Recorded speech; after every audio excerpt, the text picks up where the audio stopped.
So I'm hoping that the palm tree is a clue. The clue is that I am on vacation. So what am I doing talking to you?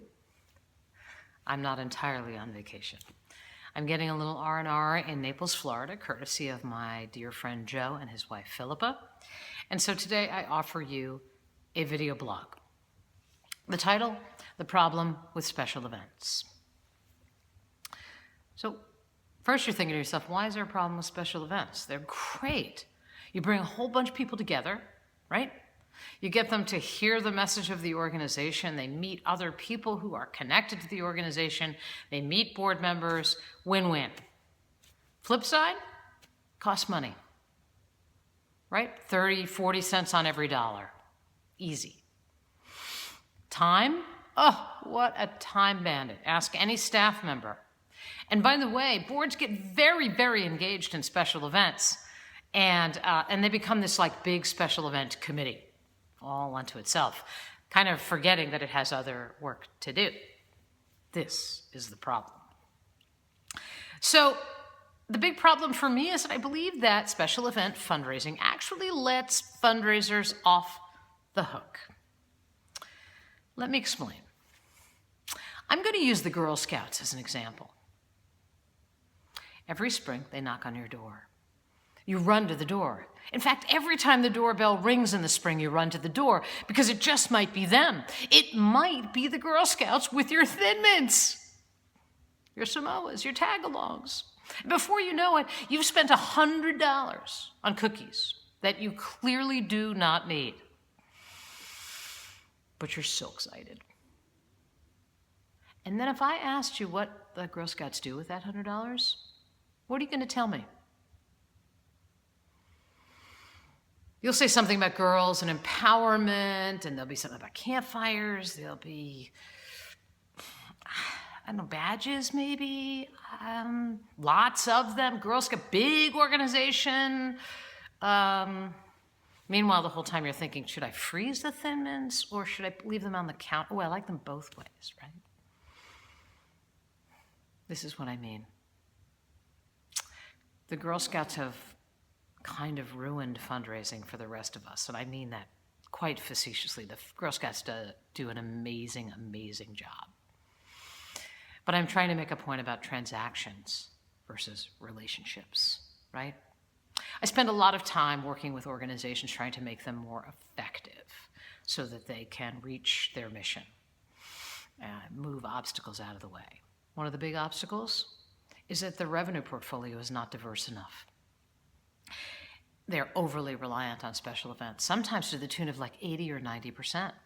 It's really super risky, like if you were to take your own investment portfolio and put all of your eggs in one basket.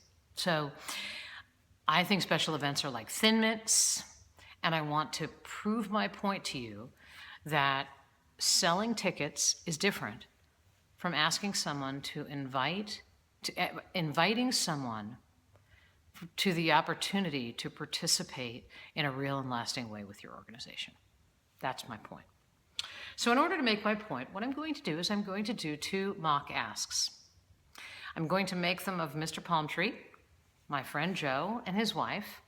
I'm going to ask them to make a $500 gift to the organization outright. But first, I'm going to invite them to buy a $500 ticket to our upcoming gala.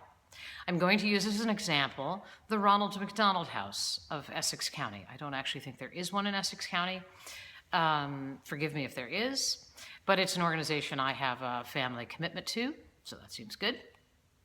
And many of you have probably heard of the extraordinary work that they do in supporting families when their children are sick in nearby hospitals. So here we go. Ticket. Joe. Hey. I know you know that I'm on the board of the Ronald McDonald House of Essex County.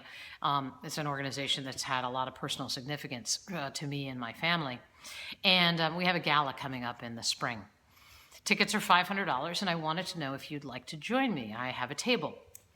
So it's going to be such an incredible event. It's at this venue called the Blah, Blah, Blah. And I don't know if you've ever been there, but it's incredible, beautiful views of the city. And there's going to be an open bar, and the food is actually being catered by XYZ. And I don't know if you've ever had their food, but oh my, it's it's heavenly. In addition, we're honoring a couple of really great celebrities. And my table is going to be filled with some very interesting people that I think would be really helpful for you to know and meet in your, as you move in your professional career. Would you like to join us? The tickets are $500 and it's worth every minute, and you know the Ronald McDonald House is important to me. Joe's $500 ask. So Joe, I am a board member at the Ronald McDonald House at Essex County, as you know. And it is an amazing board and an amazing organization. I feel so privileged to be able to make a contribution to an organization that has given so much to my own family. I don't know what you know about how much of an impact the organization has, but this past year we have had over X families as part of our homes throughout Essex County.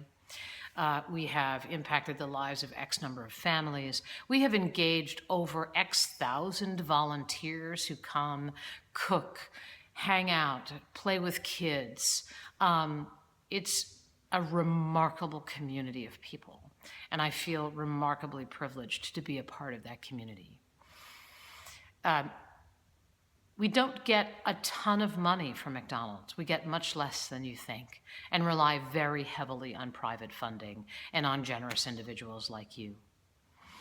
My family has been a contributor to the Ronald McDonald House for X number of years, and I would like you very much to join me as a donor to the Ronald McDonald House of Essex County with a gift of $500. Okay? There they are, both of them.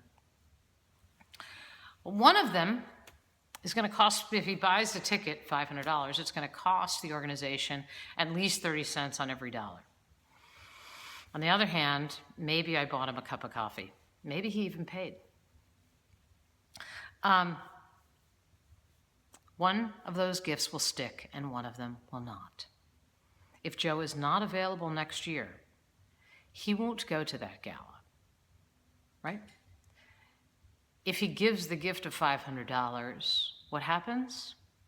Then about 6 or 9 months from now, I have a touch point with him where I tell him something remarkable, a great story about something that happened at the Ronald McDonald House. And at the end of that email, I will say, your fingerprints are all over that work. Hear the difference? Feel it? See it? For some reason, so much harder for board members. They think selling a ticket to an event, I can't ask somebody to spend $500 unless I'm giving them something in return. And what they're missing is that by making that $500 gift outright, Joe is getting something in return, right? The donors get as much as they give, maybe more, because they get an opportunity to be invited into a community of people who care about an issue that is meaningful in Joe's community. That should be easier than selling them a ticket to an event where there might be a B-list celebrity. I just feel like it should feel a lot better to ask someone to become a part of your tribe than to sell them a ticket to an event where the big get is, great food, a couple of celebrities, a live auction, and an open bar. Something to think about today. And maybe, just maybe, you'll take this video and forward it on to your development staff, to your development committee, and it's less than 10 minutes long. Maybe you could show it at your next board meeting. I hope it's been helpful. See you next time.